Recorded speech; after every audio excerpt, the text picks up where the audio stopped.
طب ده كلام؟ معلش بس، نخسر من فالنسيا جونين وكمان احنا اصحاب الريمونتادا، نخسر خساره معفنه دي؟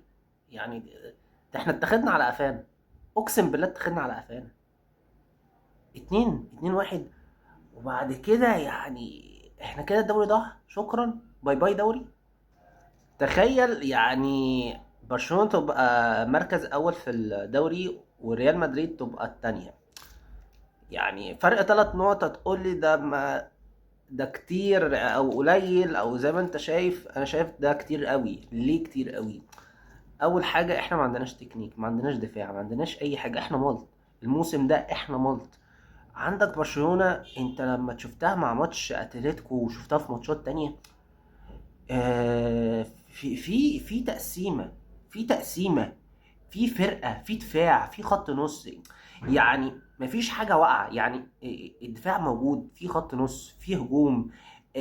عارفين يظبطوا نفسهم، اللي هو انت مش انت قافل يمين يمين انا اجي لك من الناحية التانية، مش انت قافل لي الناحية التانية اجي لك ده لا، ده ما فيش ده هو انا عندي فينيسيوس ومبابي وعندي بلينجهام وعندي مش عارفه مين ومين ومين، يلا بينا يا رجاله. ما ينفعش طبعا، ما ينفعش. انت مش الدوري المصري يعني، انت مش بتلعب الزمالك يعني. انا حاسس الراجل ده هيفشخنا. يعني كاس الملك اسبانيا انا بقول لك مش بتاعتنا، يعني ما تتعشمش بالمستوى العرة ده اللي احنا لعبنا بيه ناخد كاس بقى الملك اسبانيا ويلا ناخد دوري الابطال. لا، انا بقول لك وانا اهو وانت اهو وانا ريالي على فكرة، بقول لك الراجل ده هياخد مننا بطولتين، وهو واخد مننا فيه بطولة لو فاكرها، كاس السوبر. انت بتتكلم في ايه؟ انت بتتكلم في ايه؟ فالراجل ده هيشلوحنا. طب يا اسطى عايز اسالك سؤال، يعني حرام اللي احنا نسيبها للراجل امبابي؟ يعني عيب بسرتك دي؟ يعني عيب بسرتك دي؟ عيب؟ يعني هيقولوا حاجة؟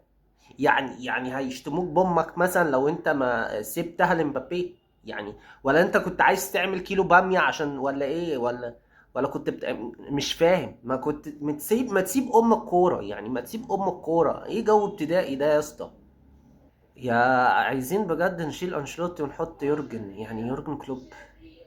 يعني اقسم بالله كده كتير، كده كتير. يورجن ما كانش فيه المذهله دي، ده يورجن حقق دوري الابطال مع ليفربول. انت متخيل في 2019؟ يعني تخيل ده يبقى مع ريال مدريد يعمل ايه؟ يعمل عظمه بجد. يعني اي حد تاني غير انشيلوتا، يعني انكلوتي، اي حد تاني بجد. انا تعبت.